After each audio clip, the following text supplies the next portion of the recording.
Bola PUBG'chi bo'ladi, qizga esa mol dunyo kerak bo'ladi. Bola o'z orzulari tomon ketadi, qiz esa mol dunyoga uchib, boy bolaga erga ketadi.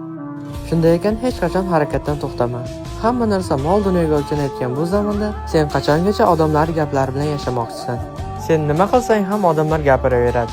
Qachondir ishlaring oldinga ketib muvaffaqiyatga erishgan payting, hamma sening yaqin insoning yokida birorta tanishingga aylanadi. Aksincha, harakat bosib xato ish qilib qo'yadigan bo'lsang, bu bola yoshligidan shunaqa edi, hali ham o'zgarmabdi deb chiqarishadi. To'g'ri, gaplarim kulgili eshitilishi mumkin, lekin achchiq haqiqat ekanligini hammamiz bilib turibmiz. Shunday ekan, odamlarning gaplari seni orzularingni o'ldirishiga yo'l qo'yma. Ha, yana o'sha gap, malol kelmasa obuna bo'lib qo'ying. Haypajorlar yokida bir-birini so'kib chiqayotganlarni zeriksangiz, bizga ham poddeşe qilib turasiz. Gitme bir yere, gidersen unutursun. Dilerim öyle olmaz.